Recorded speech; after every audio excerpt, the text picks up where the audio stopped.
see God's working on their behalf.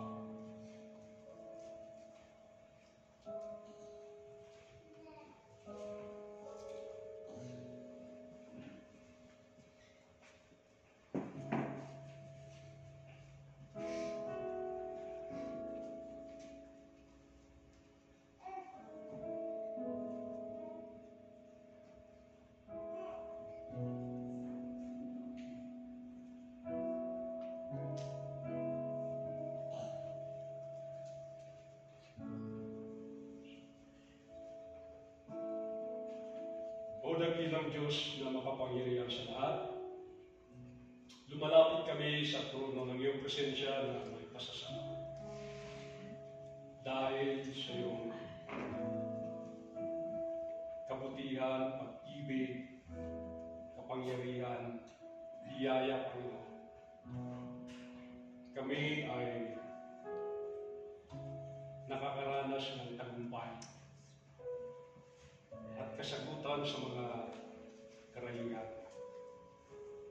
Nagpapasalamat kami, Panginoon, na muli sa oras na ito na kami ay yung pinagkaisa mailapit ang mga concerns ng bawat isa sa amin at sa mga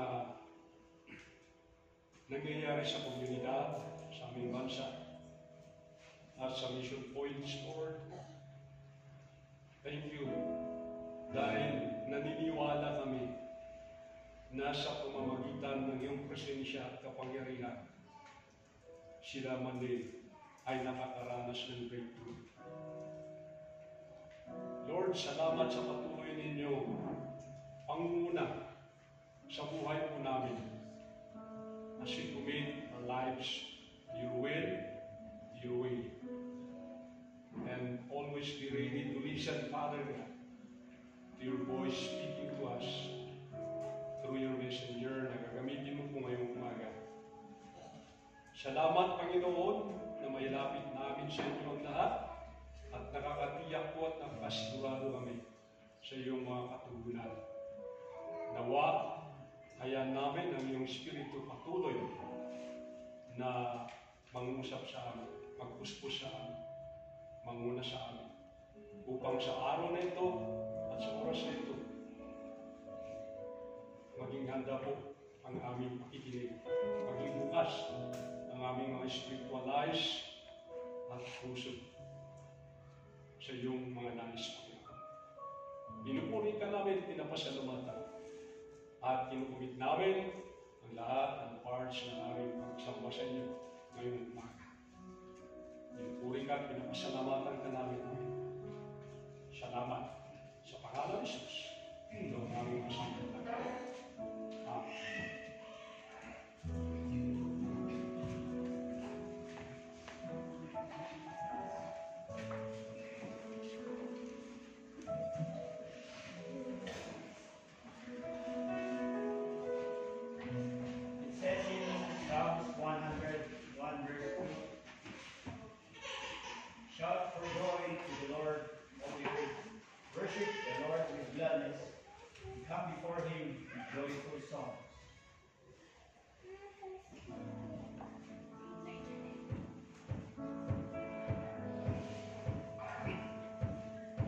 Psalm 103, chapter 103, verse 1 and 2 says here, praise the Lord, my soul, all my inmost being.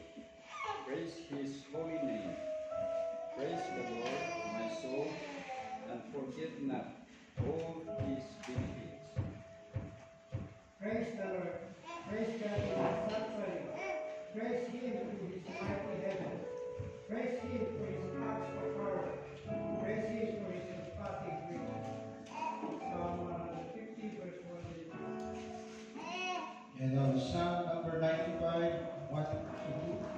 Come, let us sing for joy to the Lord. Let us shout aloud to the rock of our salvation. Let us come before him with thanksgiving and extol him with music and song. Amen po ba? Amen. So we'll rise as we sing.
this morning.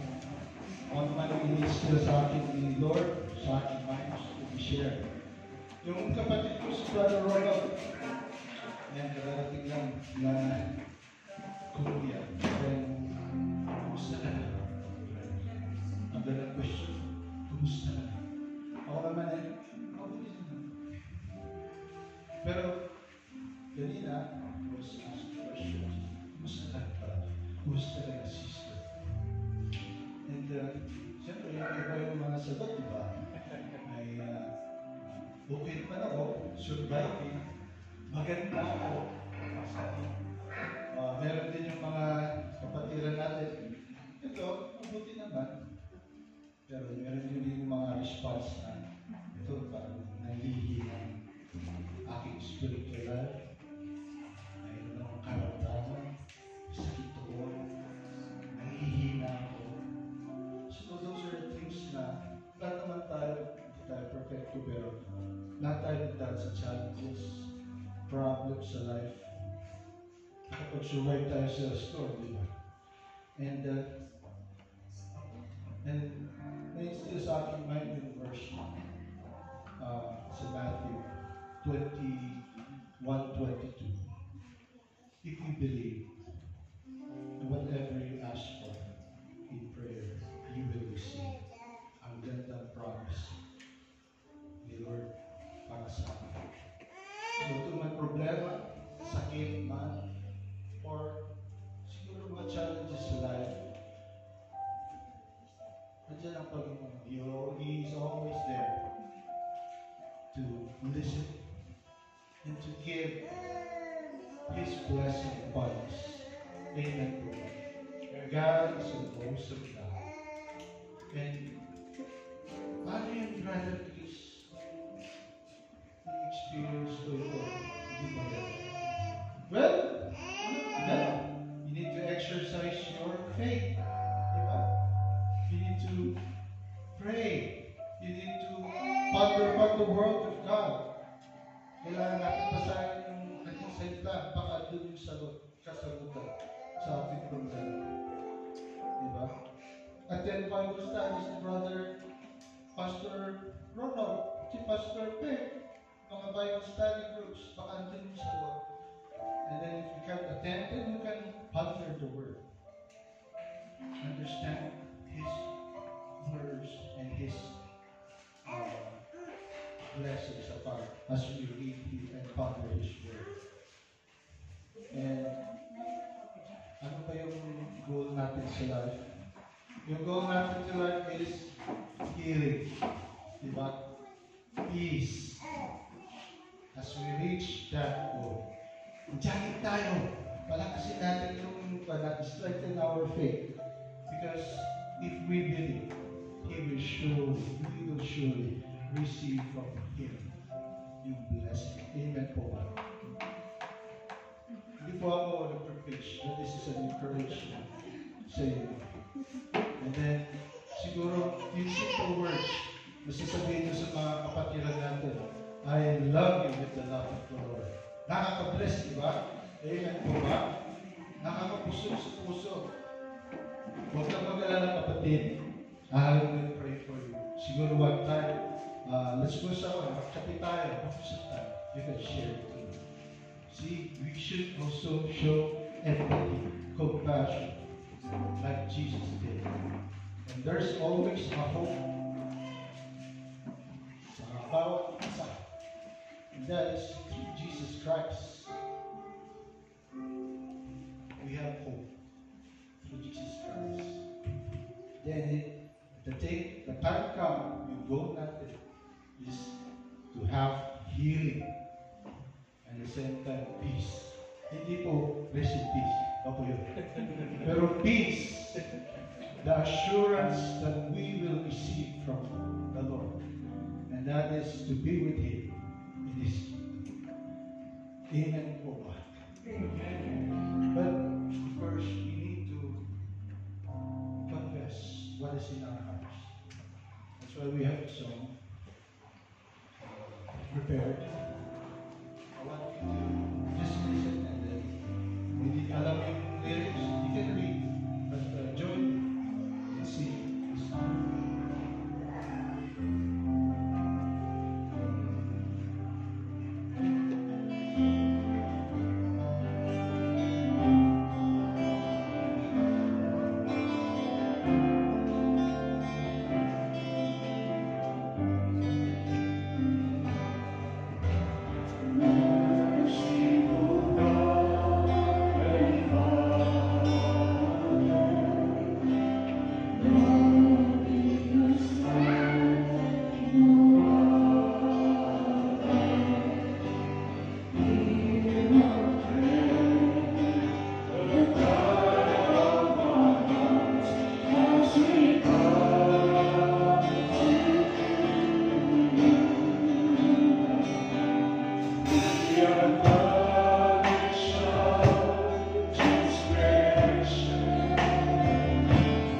continue to ponder on your word every day, may you talk to us.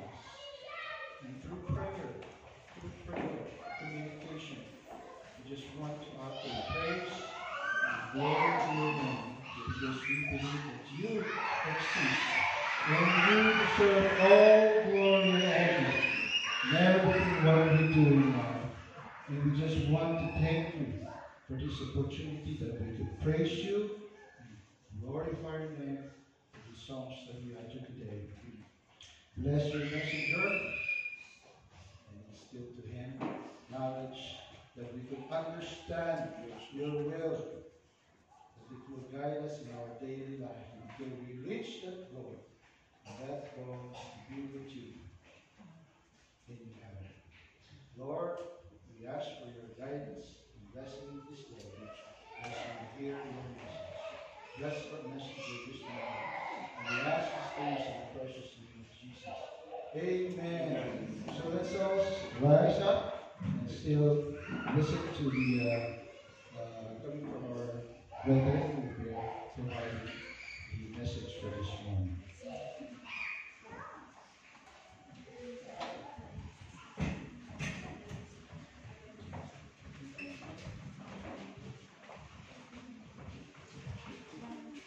Let us open our Bibles to Acts 11, 25, 26.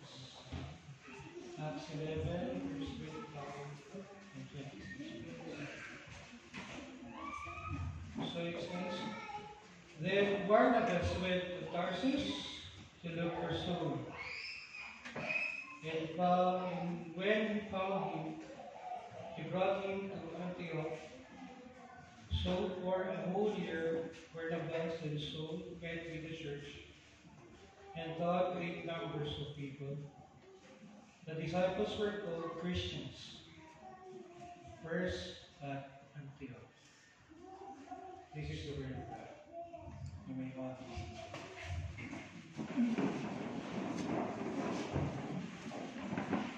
So, as per the month of August, kinausap ko ni Pastor Craig to give a testimony kung bakit po ako nandito ngayon. So, in relation with the breakthrough, ito na po yung aking breakthrough in life. So, namuna niyo. So, basically, to summarize ko yung aking buhay, I was tired of living. Pagod na pagod. I was living in lies, despair, loneliness, jealousy, abandon, anger, nandun na lahat ng hatred. Ang hindi ko lang maintindihan, bakit ako? Kaya naman may question sa akin, bakit hindi? Kasi ang tanong dyan, kung hindi ikaw, baka yung nakaranas niyan, ay wala na siya rito. So, yung tanong kung bakit ako, maybe there's still a plan. Kasi hindi ko lang alam pa yung plans niya. Nabalutan ako ng desperation for 10 years or more. And past failures ko talagang sobra. The first na naranasan ko yung depression is I came from a broken family. Hindi ko kilala yung tatay ko. Nanay ko nag-asawa ulit. Nung nagpalaki sa akin, lola. Alam niya naman ang lola, maalaga. So yung mentally ko naging spoiled. Kasi pag lola's boy ka, first na ako, halos lahat tatay ibibigay sa'yo eh. Yeah. And then, ironically,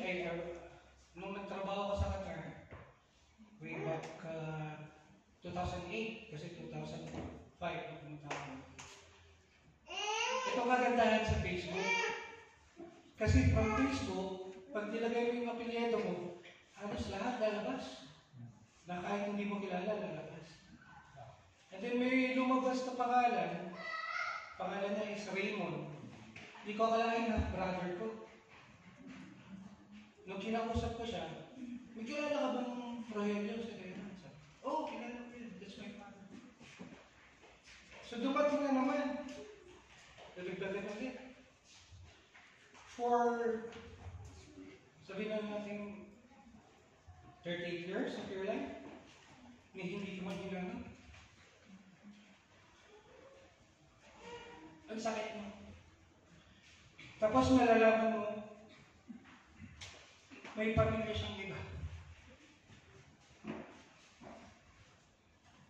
The second reason na bakit nagkapatong-patong, siguro naranasan natin yung sinasabi nilang first love. Kahit sino na siya. And yung sa akin, yung first love ko, kailangan kong magbiyahe ng 1 oras kalahati para lang makita siya. Hindi siya taga-Baguio, taga-La Union. Yung mga ko naranasan niyo yun, siguro ako lang siguro. So nagbabiyahe ako, early in the morning, pagdating doon, siyempre parang tiniligaw ko pa rin. First 6 months, maganda pa eh. And then dumating yung earthquake. From that earthquake, meron na pala siyang mag-a-abroad na. So, ang ginawa ko, since kailangan din niya mag-abroad, pinayagan ko na. After 1 year, nagpakasal. Sabi ko, ba't ganun? Parang nagkapatong-patong na. Do I deserve to leave? Anong nangyari? May pumalit. Ang masakit ay betrayed. Sinaktan ko siya. Maybe yung past experiences ko, yung parang galit ko, na supposed to be na hindi ko ibibigay sa kanya, na alam ko mahal na mahal niya ako, yung sinukli ko sa kanya ay yung betrayal. So, nawala na naman. So, pabalik-balik. There was a time na masaya ka, then malungkot, masaya, malungkot. Parang nakakasawa na. Pero ang maswerte lang sa akin is yung work. Kaso ang problema, ako na naman. Maganda yung work, maganda yung pay, pag ako nasaktan, iniiwan ko na. Or nagsasawa na ako. Na imbis na tuloy-tuloy sana yung trabaho, hindi ko inalagaan. And then I found yung pinakalas, siguro pinaka-redemption ko na. I met a girl, may anak. Yung anak na that time, 3 years old. So sabi ko, last na to, this is my redemption. Inadapt ko yung bata as my own.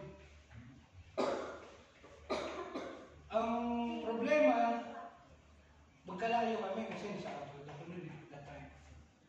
So, ang iniisip ko nun, kung maibigay ko lahat ng pangangailangan nila, like sa school, grocery, services sa bahay, maybe, hindi ako magkakaroon ng problema. But after 8 years, ganun naman nangyari. May nakita siyang iba, outright February 14, tinawagan ako, may mahal na akong iba. Sabi ko, wait, February 14? Wala kang patawad. Parang gusto kong magwala. Parang sabi ko talaga, ayaw ko na, Lord. And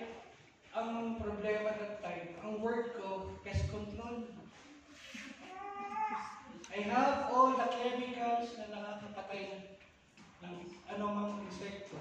Pati tao, pwede niya na mamatay. Mag-isa ko lang sa sasakyan dahil ang trabaho ko, nagsusupervise ako sa mga areas. Nung nalaman ng mga barkada ko yung kasama ko sa trabaho na gano'n nangyari, every 10 minutes tumatawag sila sa akin. Kuya, wag! Hindi ko gagawin. 10 minutes ulit. Kuya, wag! Hindi ko gagawin.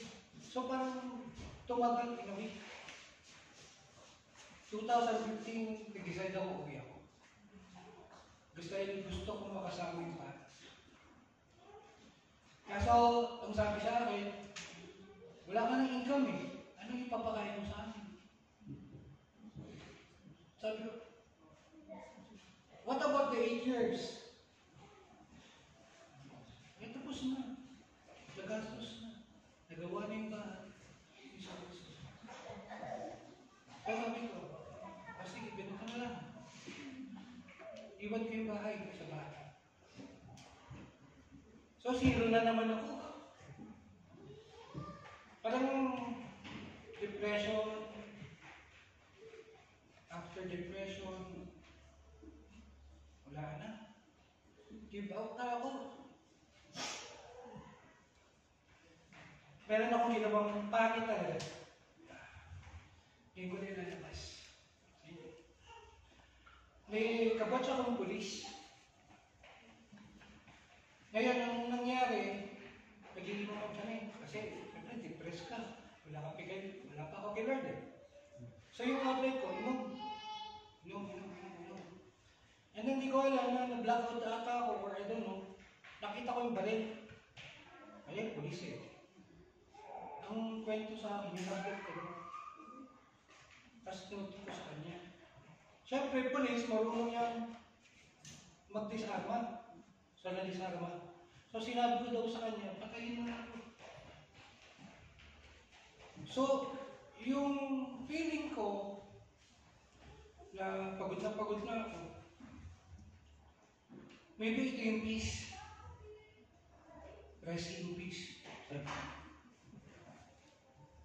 Ang ginawa ng barkada ko, bro, uwi ka na lang. Pamamaw ba? Yan ang maganda sa mga kaibigan. Yung iba kaibigan. At least, hindi niya tinuloy, hindi niya ako, napauwi tuloy ako ng bahay.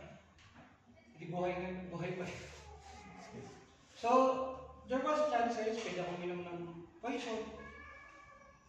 Pero, ang nangyari, ayaw kong gawin dahil yung maiiwan, magkakaroon ng problema. Like what? Sisisihin nila yung isang pamilya. Yung isang pamilya magsisisi. So, hindi ka magiging at peace kahit nasa grave ka. Bakit? Kasi iniintindi mo yung sinisisi yung kabila nagsisihan. Baka may sakit pa naman ng puso nanay ko, baka may mangyari. At yung mga instances talaga na. Sabi ko, hindi siguro yun ang yung solusyon. At least, pag nabaril ako, inkwentro, hindi rin natuloy. So, ang nangyari, 4 years, sa bahay lang ako, isolation. Nagkulang ako. Kasi I was, yung fear, at the same time, nag-develop siya yung grief. Guilty. Yung anger ko lumaki. I was so shameful. Ayaw kong takita yung mukha ko sa mga kaibigan ko. Kasi sa ginawa ko sa barkada ko, parang hindi naman ako ganun eh. Sabi ko. So, naging question ko, ano bang buhay? Wala na akong nakitang masaya. Parang masaya ka lang 4 months, 4 years, 3 years, and then bam, may kapalit. Mas mahaba pa. So yung last na naging karelasyon ko nung iniwan niya ako is 2013. And I made a decision na from that time, sabi ko ayoko na makipagrelasyon. Kasi wala na akong mukha ihaharap dahil sa iya ko sa sarili ko. Yung feeling ko is, pag nakita ako ng tao, ay kilala ko yan. Mayabang yan dati, so forth and so on. Kahit kasi nakita sa abroad, pag umuwi ako, pag nandiyan yung barkada ko, mga kapitbahay ko kung minsan, pupunta ng bahay, siyempre, alam niyo naman, pag dati ka, galing ka ng abroad, ang barkada, okay ka. Bakit? Kahit isang bote lang, bro, yung yung Johnny Walker, Ennis. Pero pag wala ka na rin. Meron pa minsan, nagkagastos po ako ng 5,000 sa isang gabi lang para lang mapainom ko sila. So yung mentality ng tao sa akin, parang hindi ko kaya iharap ko ngayon sa kanila. Kasi wala na ako eh, zero na. Kasi mababa na ako. Yung tingin ko sa sarili ko, parang trap na. Kailangan ita.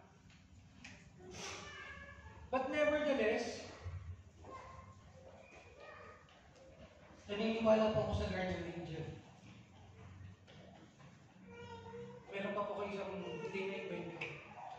Nung nasa Qatar po ako, I-experience ng TNT po ako for 2 years. This is a Muslim country. Pag wala kang visa, automatic kulong ka. Pag wala kang plane ticket, automatic magtatagal ka sa kulungan. But in God's grace, although that time siguro mahina pa yung faith ko, nandun pa rin pala siya. Binabantay niya ako. And I was so happy na although gano'n na nangyari, and then nagtagal yung relationship namin for 8 years, and then nawala na namin. Kumbaga, ang dami kong question. Why? Bakit? Wala naman akong ginawang masama. Naging supportive naman ako. Wala na akong ginawa kundi bakit. So, yung guardian angel ko, si Uncle Ernie, pamangkin po ako ni Uncle Ernie. Alam niyo ang ginawa niya? Anan, bakit po? Punta ka sa church na kakakit kayo ng kambing. Maybe, sige ako, kakalimutan ko na. So, sige, punta ako. So, naglatay ko kami ng kambing. That's the time, December, I think, 19. So, basta December. Pero hindi ko alam ng Christmas party. Sabi nga, maglatay, tapos magluto, so sabi ko, maganda to. Maybe this is the church I was for. Dumating ng January, siguro second Sunday, I think, or third, nag-join ako ng tapos sinabi niya sa akin, magluto ka. Ito hindi ko makakalimutan, nagluto ko ng adobo. Promise. Talagang yung confidence ko nawala eh. Nalaglag na naman. Bakit po? Kasi yung nilutong adobo, hindi po maganda yung amoy. Kaya sabi ko, hindi na ako magluluto. Hindi, sige, tuloy na. And then after I joined QT.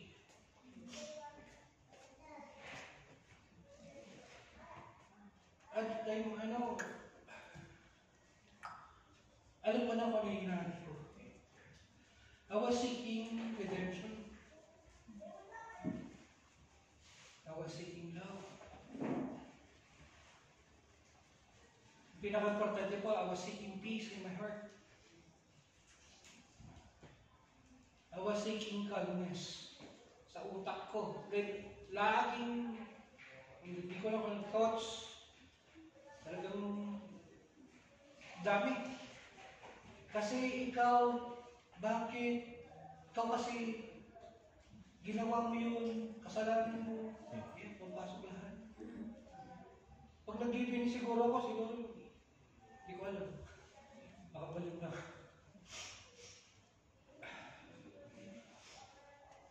And lastly is, I forgot to smile.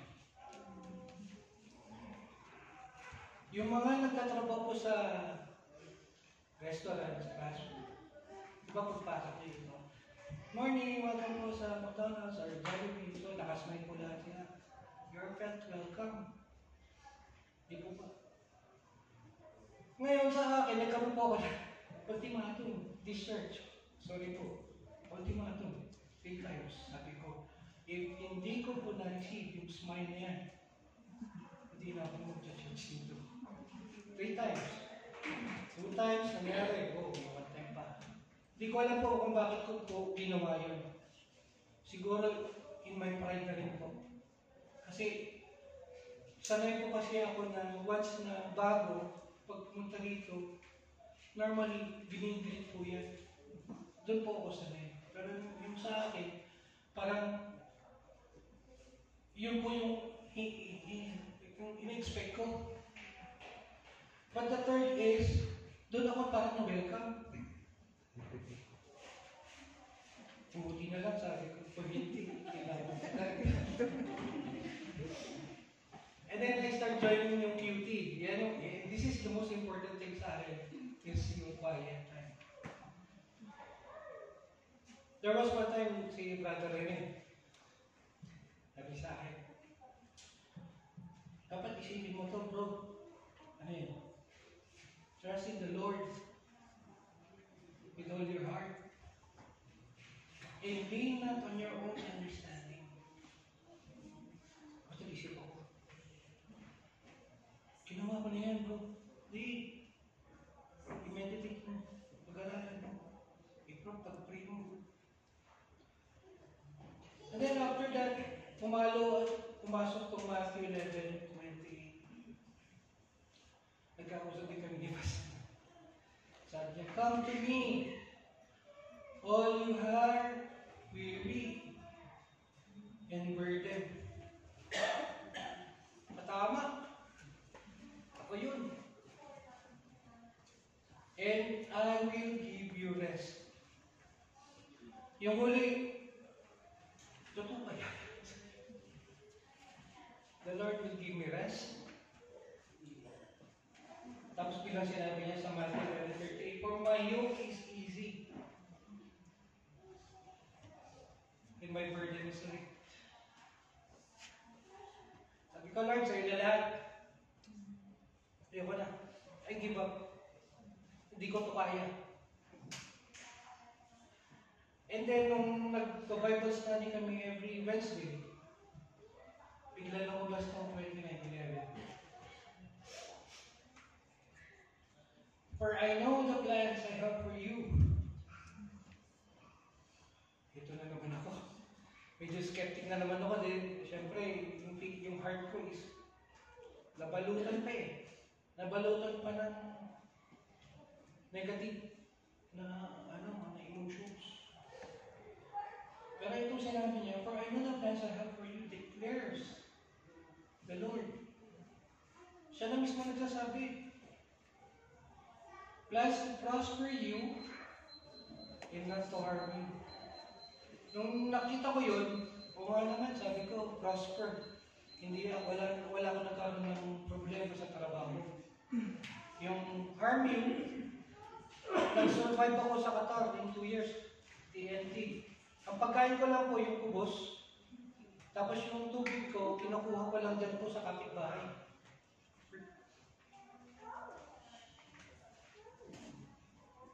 And then sinabi niya, plans to give you hope in the future. Yung hope in the future, siguro wala pa ako doon, but I will give it all. Bakit po? Kasi pag wala po yung hope, ay di balik na naman ako sa dati. ayoko na yung ganun. So yung future is, I need to step one step at a time. Kahit minute, kahit 1 inch every day. Kaya nga sabi niya trust, yun lang. Magtutabi siya sa akin ni Brother Rene, trust in the Lord. Sabi niya sa akin. And then, napag-aralan po namin yung The Lord is my shepherd, yung Psalms 23. Yan ang haba ng verse. Well, sabi ko, meditate ko nga ito yung Psalms 23. Ano ba yung Psalms 23? Yung sabi niya, the Lord is my shepherd. Ano ba yung shepherd? Siya po yung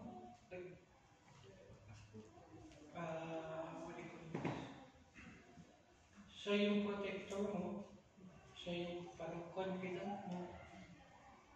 And since wala akong father figure, siya na yung ginawa kong father figure. He makes me lie down on green pastures. So, ibig sabihin, pag pagod ka, ako nang bahala sa'yo. He leads me beside quiet waters. So, yung calmness of my heart, dun ko nakuha. He refreshes my soul. Dati, bigat. Yung depression ko siguro, yung skyloft na kasi natatago na ako sa bahay. May makain, wala. Lalabas lang ako kung kailangan ko ng pagkain. He guides me along the right paths for His name's sake. So meaning, siguro nung natiyenti ako sa katawan mo, hindi ako yung lumalakbay. Siya, buhat niya ako. And sabi dito, even I go through the darkest valley, I will fear no evil. For you are with me. Siguro the rest, alam ko na lahat. So, with the blessings of Pastor, nagpabaptize po ako. Nagpabaptize po ako last April. Dito pa yung mga classmate ko. So, ano pong napag-aralan ko rito or natama ko? So, without Jesus, we are nothing. Kasi sa John 14:6, I am the way. Kasi in my way, have 40 years of my life, wala nang yan. Wala yung depression. I am the truth. Sabi niya. Yung sin mo, hindi niya na iko-condemn. Because you are a new creature. Sabi niya. Who's in the baptist. And lastly is in the life. Yun yung lagi kong tinatanong, ano ba yung buhay ko? Kasi pag i-base ko sa buhay ko, wala. Mortal lang ako, I'm a sinner. Diba? Through one man sin, we are born sinners. But through one man, we were redeemed. Hindi ko itong mamemorize ko yung verse. So yun po pagkakaita. So the life, kung wala po si Christ sa akin ngayon, hindi ko alam kung kaharap niyo po kami. Hindi ko rin po alam kung ano lang po yung nagawa ko. Pinagdala ako sa kwarto. So, hindi ko natin alam. So, I'm really thankful sa akin for not giving up. And at the same time, yung mga classmates ko sa quiet time, naging strength ko po sila. Bakit po? Kahit malayo, seniors po mga yan. Tuloy pa dito po sila. Tuloy nag-aaral po ng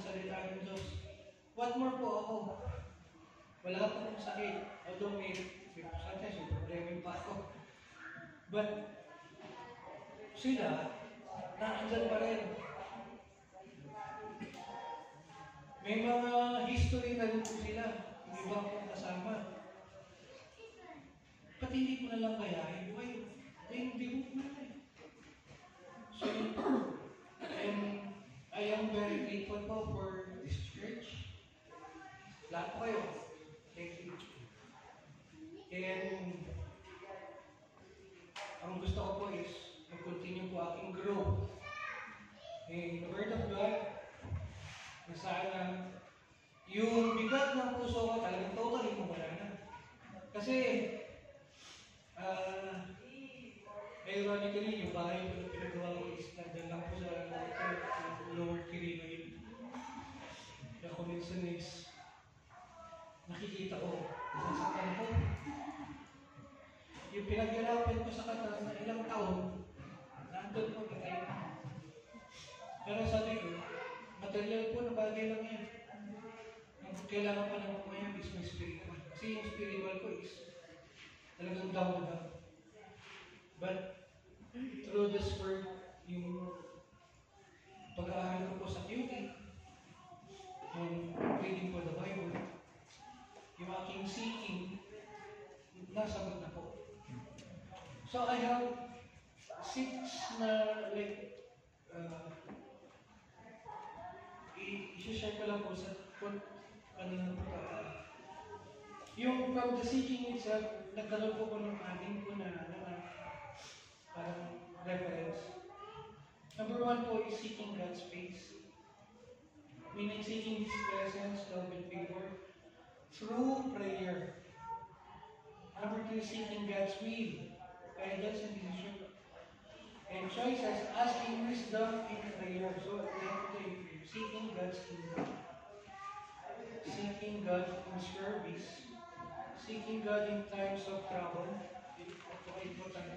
And lastly, seeking God continually through prayers. Well, medyo napahaba na po yung aking testimony. So, yun na lang po. Thank you.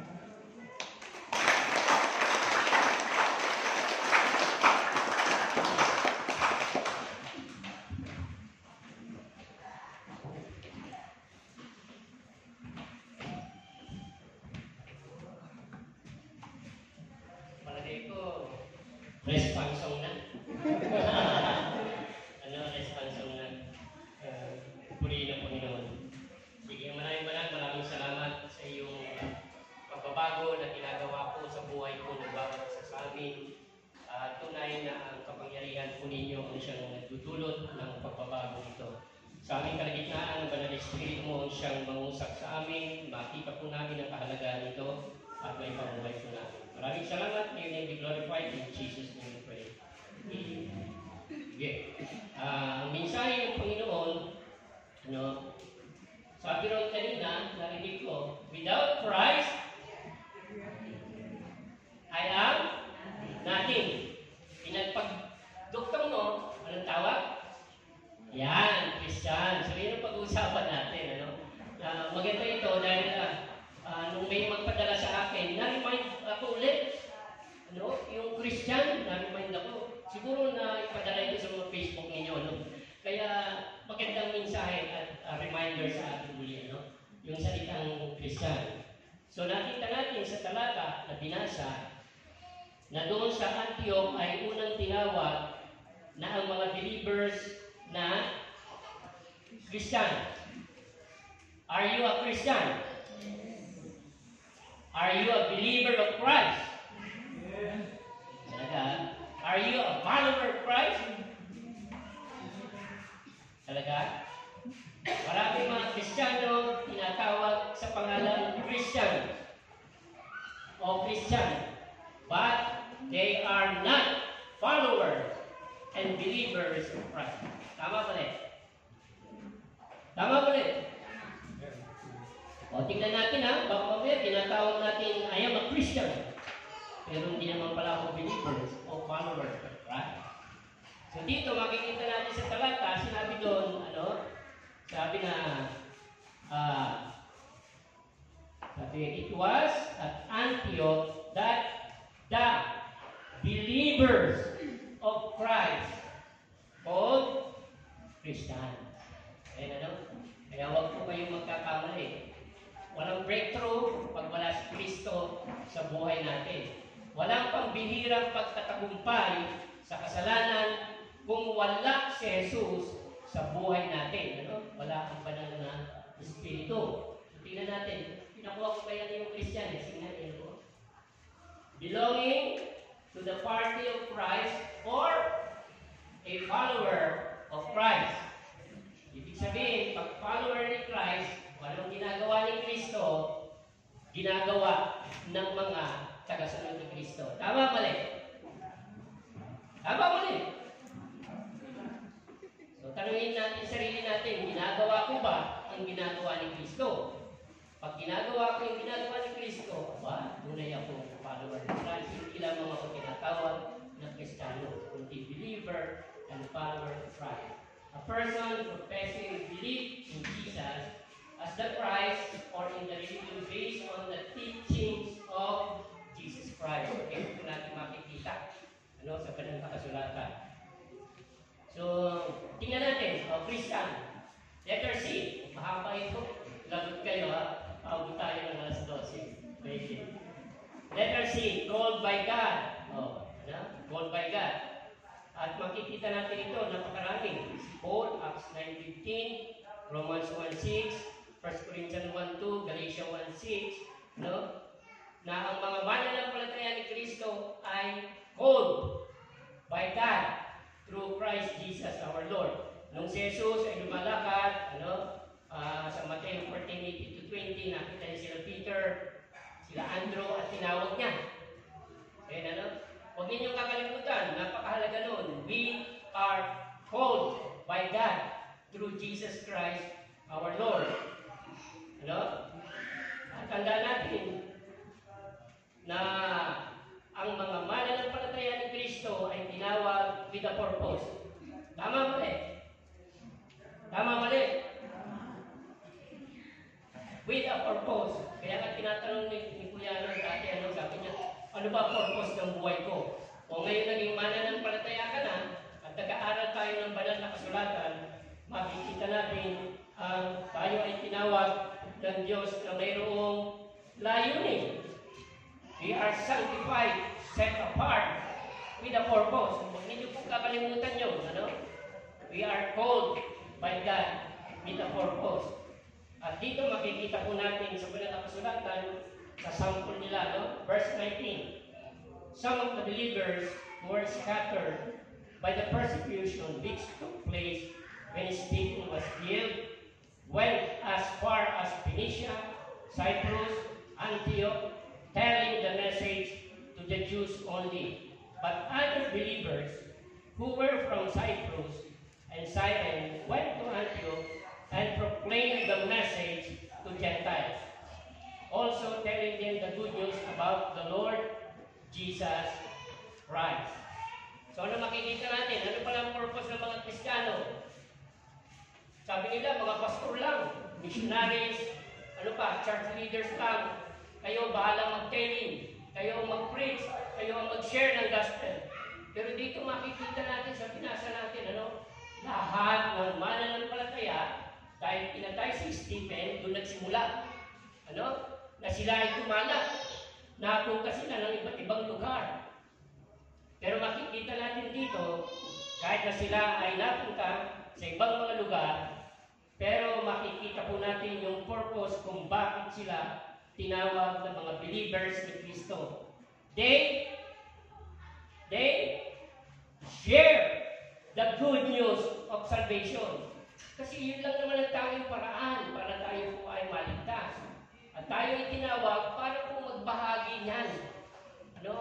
Kahit na hindi tayo pastor, kailangan lang nating matutunan kung ano yung katotohanan ng mabuting balita ng Panginoon, plus, back up ng ating testimony. Kaya nga yung testimony kanina, yung our testimony of how God changed us, we include it, in our message.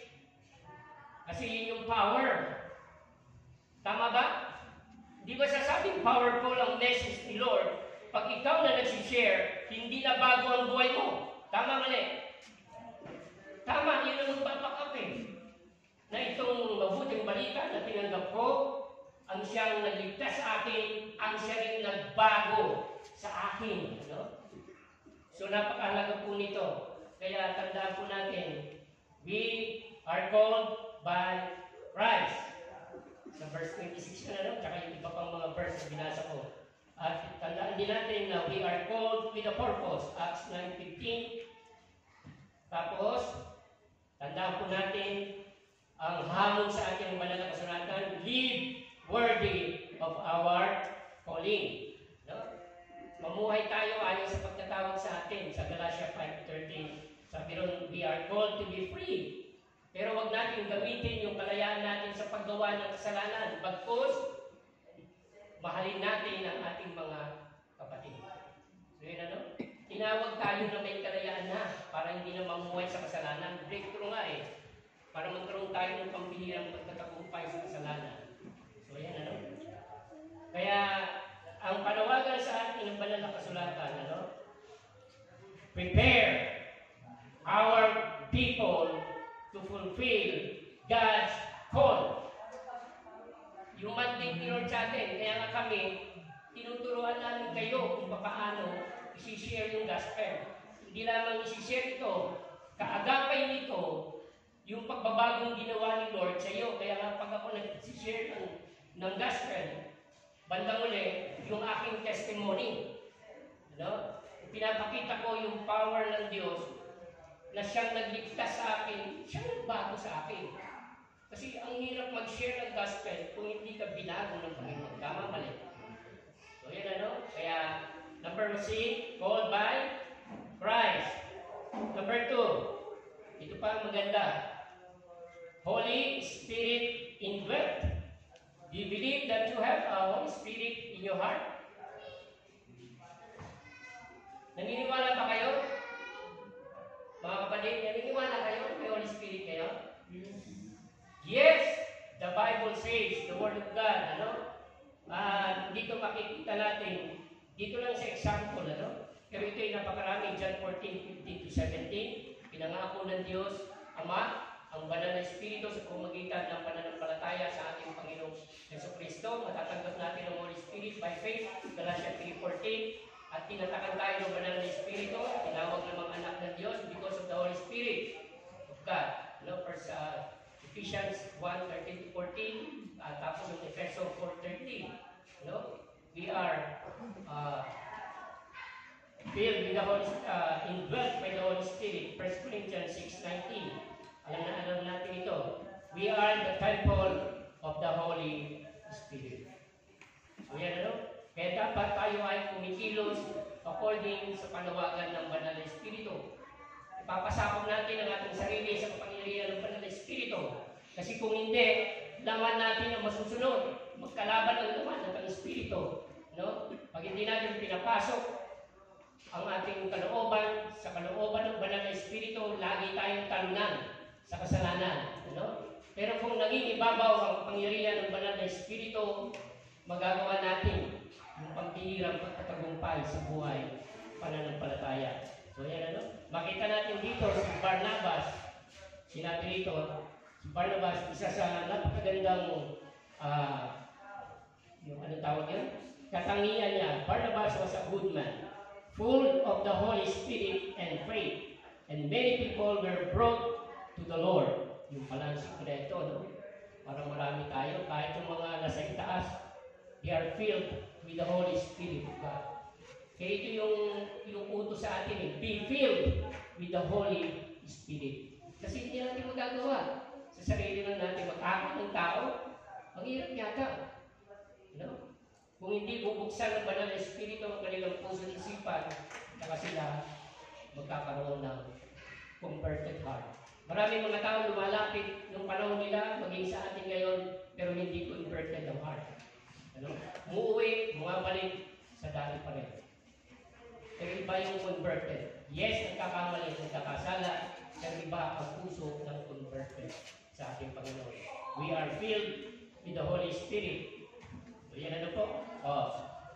Letter, tama ba ako? C, X, yung R. Sa palagay ninyo, R. Ang mga mananampalataya ni Kristo na tinatawag na tunay na Kristiyano ay redeemed by the blood of Christ. 1 Peter. Saan niyo yung Bible? Sa natin ang Bible, 1 Peter 1:18 to 19. For you know what was paid to set you free from the worthless manner of life handed down by your ancestors. It was not something that can be destroyed, such as silver or gold. It was the costly sacrifice of Christ, who was like a lamb without defect or flaw. He had been chosen by God before the creation of the world and was revealed to these last days for your sake. So yan ano, we are redeemed. Sabihin nyo nga sa sarili nyo, I am redeemed by the blood of Christ.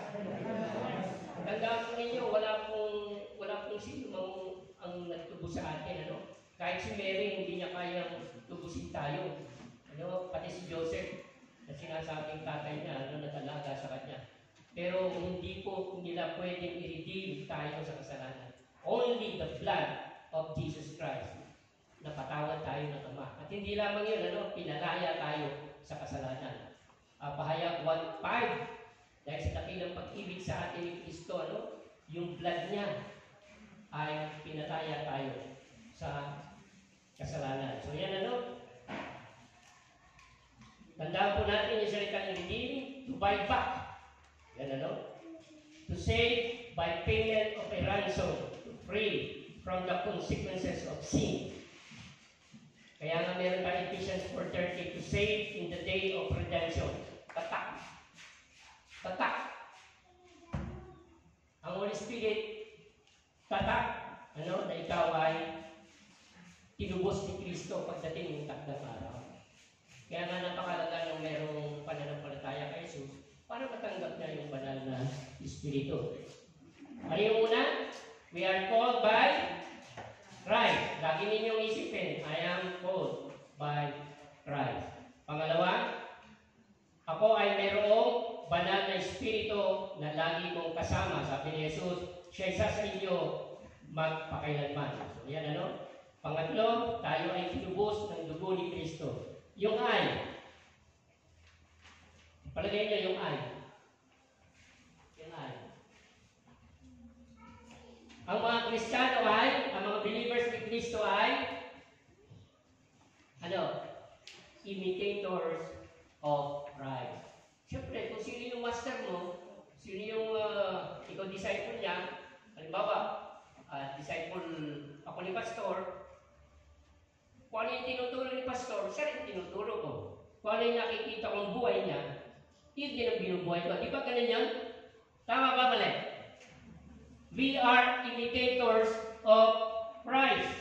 The believers of Christ, called Christians, are imitators of Jesus. Sige, basahin natin. Efeso 5:1-2.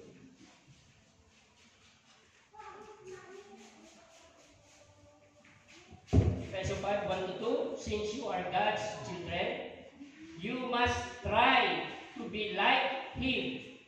Your life must be controlled by love, just as Christ loved us and gave His life for us as a sweet-smelling offering and sacrifice that pleases to God. You must be like Him. So kung tinatawag natin tayo ay anak ng Diyos, sabi doon, we must try to live like Him. Do you remember si Paul? Sino tinutularan ni Paul? At nung mga kasama niya? 1 Corinthians 11:1. Imitate me as I imitate Christ. Napakabigat na salita po yun, Gayahin ninyo ako tulad ng paggaya ko kay Kristo.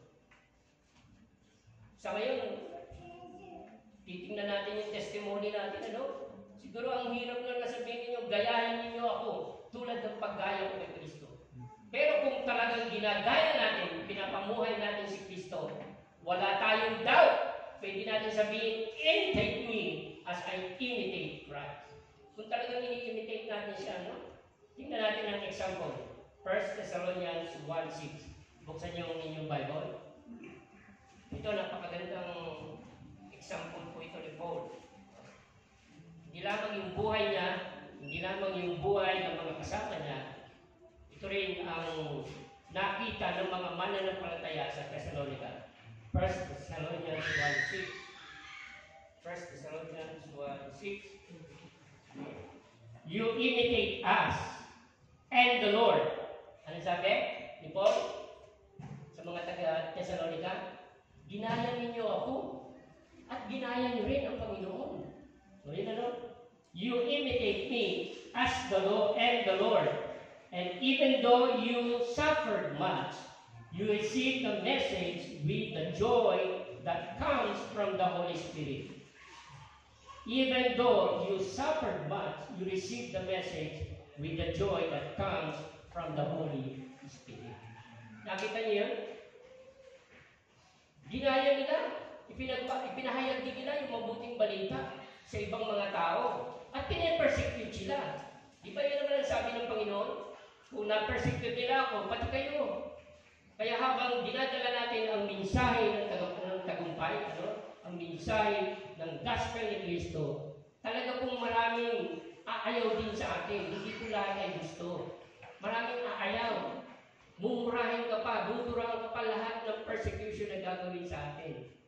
Pero yung mga believers dito, hindi sila natakot, kundi kung ano yung nakita nila kay Pastor Pablo na init sa kanilang pagpapahayag ng mabuting balita, ganun din sila.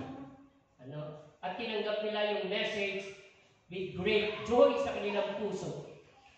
Great joy sa kanilang puso. At ang great joy ng puso ay nagmumula sa banal na Espiritu. Kahit po tayo pinipersecute, pero praise the Lord, kasi sabi doon sa banal na kasulatan na sa atin ang tunay na katotohanan ng salita. No? Pinagpala tayo, kahit tayo ay pinipersecute. Kaya sila, with great joy from the Holy Spirit, ginaya nila ang paghihirap ni Apostol Pablo at ang paghihirap din naman ni Kristo Jesus. Nakita niya? Huwag mo kayo matakot kung meron paghihirap, pagka nagsishare, hindi sila pastor na lang yan. Ang hirap yata. Galing sa akin nanay ko, galing kung baka yung boss ko tanggalan na ako ng trabaho. No? Pero huwag tayong matakot. Kasi yan ay may katapat na pagpapala ng ating Panginoon. Kaya sila dito ay pinakita nila ang buhay, yung magandang halimbawa ng yung pag-imitate sa kay Pablo at sa ating Panginoon. Tama ba? Tama ba dapat ganito buhay natin? Ha? Be imitators of Christ. Like Paul, like imitate Christ. So ang kanyang hamon sa atin, imitate me as I imitate Christ.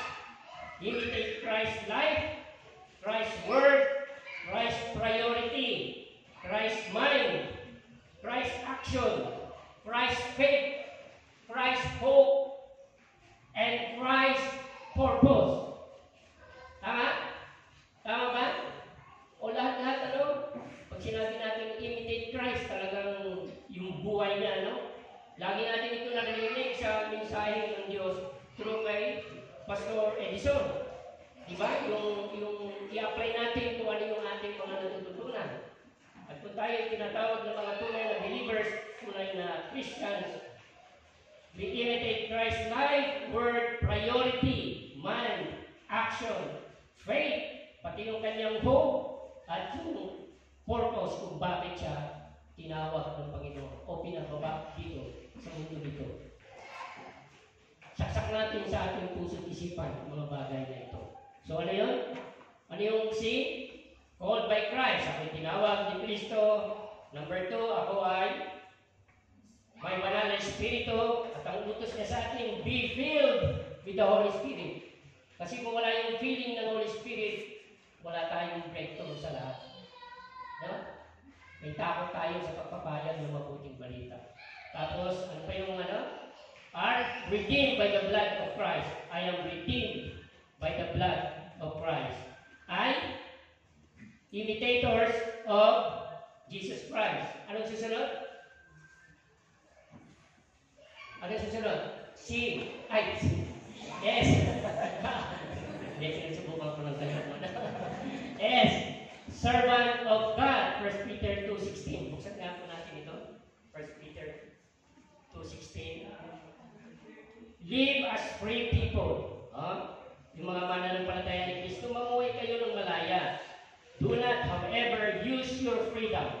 Huwag naman inyong gamitan ng inyong kalayaan sa pag-cover up any evil, but live as God's slaves. Ano? Kaya nga sila Apostol Pablo, tinatawag ni Paul ang kanyang sarili na bondservant ng ating Panginoon.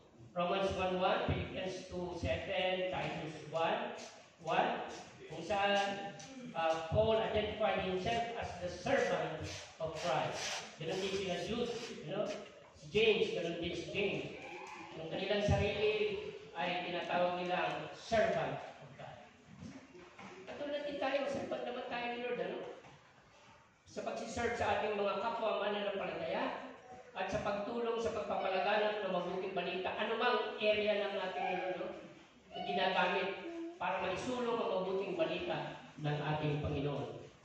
So dito, ang napakaganda rito, sabi ng Panginoon, sabi niya, John 15:15, hindi ko na kayo tinatawag o inaaring alipin, kundi tinatawag ko kayong mga friends. Ba't tumataas? From servant to friends. Bakit daw friends? Kasi pag friends, nasasabi mo pati yung pinakakalitiitang sikreto. Tama mali?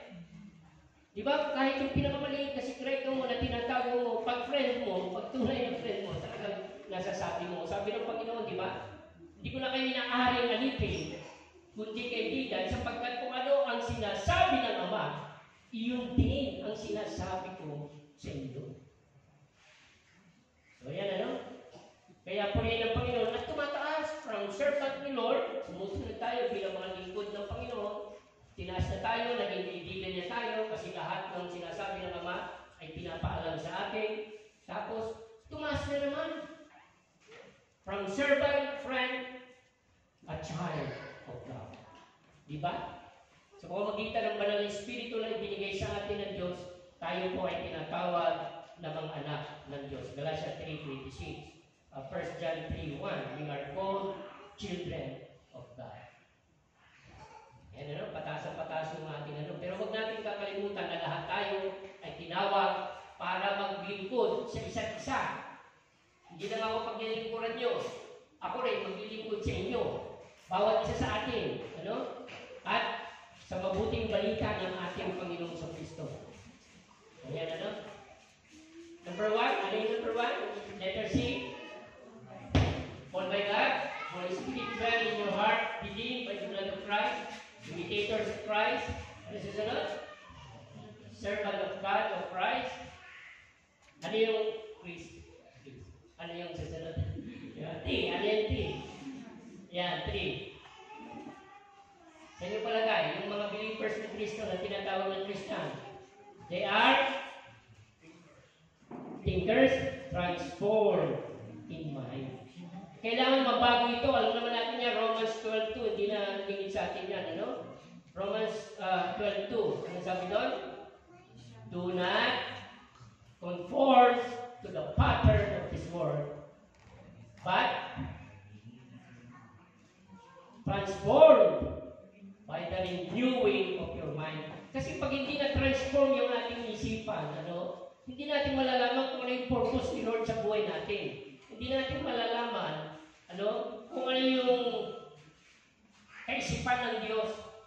Hindi rin natin malalaman kung ano yung dapat natin gawin. So, kinakailangan i-transform ng ating Panginoon yung ating mga isipan. Ephesians 4:13, your heart and mind must be made completely new. Magbago na kayo ng puso at pag-iisip. Kasi nga, tinatawag natin Kristiyano tayo, pero hindi bago yung pag-iisip natin, hindi natin magagawa kung ano yung kalooban ng Diyos. Kaya sabi ng Banal na Kasulatan eh. Pag hindi na bago yung ating puso at isipan, hindi natin magagawa kung ano ang kalooban ng Ama sa iyo at sa akin. Kaya si Kristo Jesus ang nagbago ng ating puso at isipan. You know? Siya lang ang pwedeng mag-transform sa pamamagitan ng Banal na Espiritu ng ating puso at isipan para makita rin natin kung ano yung kalugod-lugod, kaaya-aya, pleasing to God. Tama? Tama ba? Tama po ulit. Pag sinabi niyo mali, kayo mali. Kasi sabi ng Bible, may back pa akong Bible, ano? Kaya salita ng Diyos. So yan ano, napakalaga na dapat ang mga believers ni Kristo na tinatawag na Kristiyano, ano, ay merong tinatawag na binagong pag-iisip at hindi lang pag-iisip, maging ng puso. So yan. So yung yung palagay nyo. Ha? Ano yung al? Inhalators of eternal life. Napakalaga po ito na paalala po sa atin, ano? Na ang mga tunay na believers ni Kristo na tinatawag na tunay na mga Kristiyano ay mayroon po buhay na walang hanggan. Tingnan natin. Buksan nyo yung Bible kay Titus. Titus 3:7. Tingnan natin ito.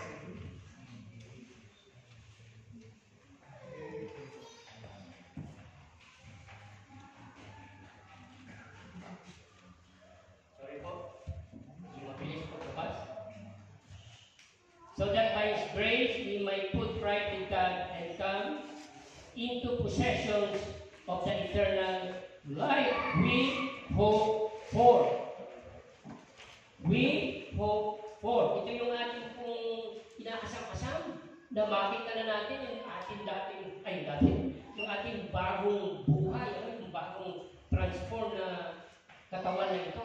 Mayroong buhay na walang hanggan na hindi na mamamatay. So, ang nagbigay ng buhay na walang hanggan, huwag niyong kakalimutan, siyempre ang Panginoong Diyos, through Jesus Christ, by faith. Tama ba ulit? O 1 John 5:13, isinusulat ko dito sa inyo para malaman ninyo na kayong nananalig sa anak ng Diyos, may buhay na walang hanggan. Tinaas pa sa 12.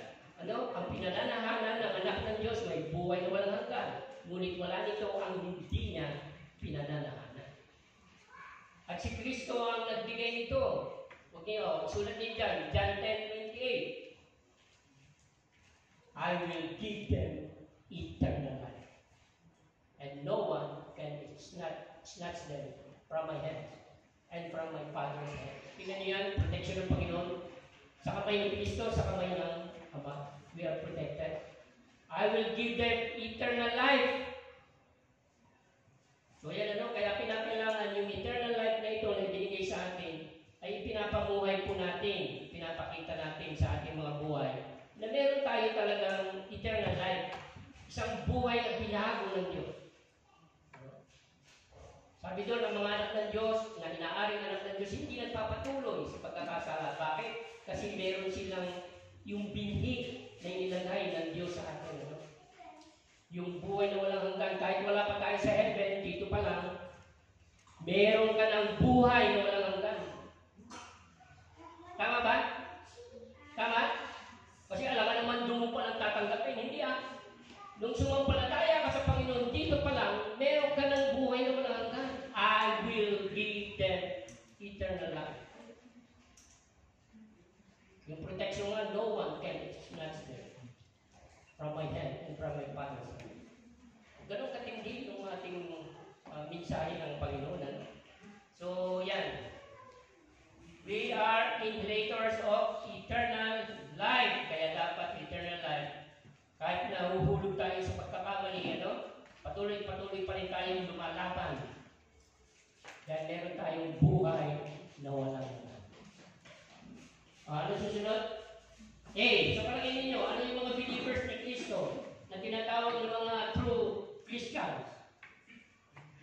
They are ano? Agent. Ang galing nga. Agent. Sa ibang salita ng agent. Agent ba? Agent? Akala ko. Agent. Sa ibang salita.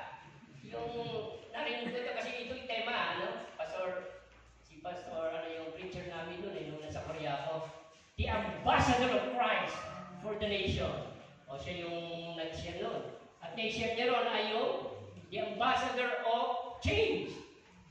Ang mga Kristiyano raw ay tinawag na maging mga ambassador ni Kristo. Tingnan natin. Buksan niyo yung Bible, 2 Corinthians 5:20. Buksan niyo yung Bible niyo. Para makita natin. Para sabihin niyo, hindi ako nagsasalita ng hindi. Meron tayong pruweba. Sige, 2 Corinthians, yung nakakita, basahin. Therefore,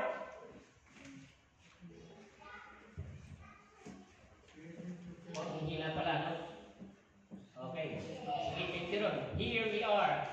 Then speaking for Christ. Here we are speaking for Christ. As though God Himself were making His appeal through us. We plead on Christ's behalf. Let God change you from enemies into His friends. Kaya naman pala. We are ambassador of change. Pangalawa, yung puntos ni Pastor. Hindi ko nalilimutan yun. We are the ambassador of peace. Tama ba, Pastor? Tama na? Laging nasa isip ko yun eh. Ambassador of change, we are ambassador of sabi rito, of peace. Kasi sabi niya rito, alang-alang, ano? In our work together with God, then we beg you who have received God's grace not to let it be wasted. Tapos sa itaas, yun din ang kanyang panawagan. Ano? Makipagkasundo kayo sa Diyos. Alang-alang ni Kristo, makipagkasundo kayo sa Diyos. So yun po, no? Ambassador tayo. Alam naman natin, pag sinugot ang isang ambassador ng Pilipinas, sa Japan, sa Korea, ang dala-dala niya ay Pilipinas. Ikaw, sabi rito, we are ambassador of Christ. Ang dala-dala natin ay si Kristo. At ang mensahe natin ay si Kristo pa rin. Wala tayong ibang dalang mensahe. Kasi siya ang katotohanan ng mensahe ng Diyos. Ano? Sa pamagitan ng kanyang kamatayan, ikaw at ako ay na-redeem, na-rescue from sin, death, hell, lake of fire, no? At sa kapangyarihan ng Diablo. At nasave ka rin sa galit ng Diyos na darating. Tandaan ninyo, may galit ng Diyos na darating. At yan tayo niligtas din ni Kristo. Ayan ano? Tapos yung end, ito yung sabi ron, ano? Ginawa tayo mga bagong nilikha kay Kristo. New creation in Christ. Wow! Yung dating may kabulukan ay ginawang bago ng Panginoon. Efeso 4:23, tingnan nga po natin ito.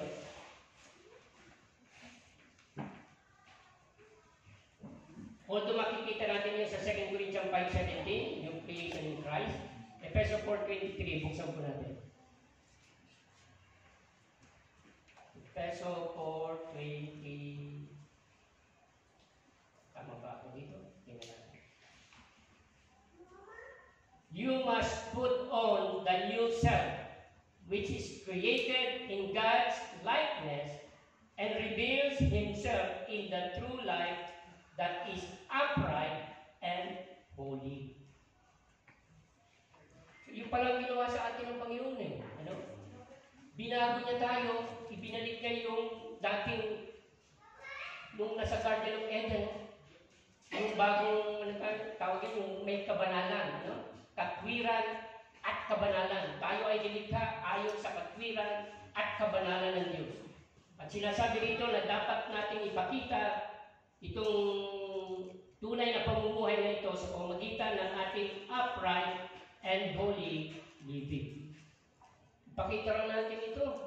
Yung pagbabago na ginawa ni Kristo sa atin, kung anong bago tayo na mga tunay na Kristiyano. So yan tayo ay naaring new creation in Christ by faith. So yan. Tama na ba? Yan. Pakibasa na po. Yes, 11:46. Sige, tandaan natin hindi lahat ng tinatawag na Kristiyano ay believers ni Kristo o followers ni Christ. Pero lahat ng tunay na believers ni Kristo, followers of Christ, ay tinatawag na mga tunay na Kristiyano. Bakit? Called by God through Jesus Christ our Lord, filled with the Holy Spirit, redeemed by the blood of Christ, imitators of Christ, servants of God, bilang servant, friends, and sons of God, transformed yung mind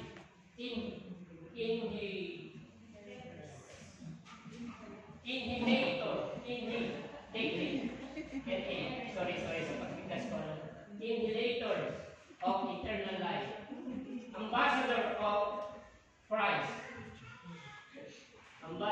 Christ for the nation.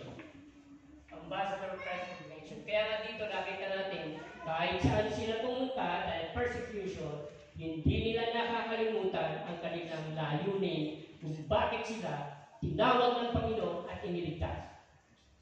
To share the good news of salvation. At yung ginawang pagbabago sa iyo. Katulad ng inutusan ni Kristo doon sa Gargaseno, di ba? Yung inalihan ng demonyo na binigyan ng pag-asa ng Panginoon, sasama sa kanya, pero sabi niya, no, go home and share yung mercy ni God na ginawa sa iyo. Di ba? Kaya umuwi siya. At pag uwi niya, sinabi niya sa kanyang mga pamilya, hindi lang sa pamilya, buong area ng Cappadocia yata yun. Nalaman yung tungkol sa nangyari sa kanya at yung pagpapagaling ng Panginoon sa kanya. So, ganun din tayo, We are ambassador of Christ for the nation. We are new creation. Maraming salamat. Sana po sa paalala po ninyo ito sa amin, makita namin na kami po ay mga tunay na believers and followers of Christ na talagang tinatawag na mga Kristiyano. Sapagkat dito po, pinakita po ninyo sa amin kung ano ang aming kalagayan sa inyo at yung aming purpose why you saved us, Panginoon. Nawa, mamuhay kami sa panawagan po ninyo sa amin, puspos ng banal na Espiritu upang sa ganoon magkaroon po ng breakthrough, pambihirang pagkatagumpay sa aming buhay pananampalataya. May your name be glorified. In Jesus' name we pray. Amen. God bless everyone.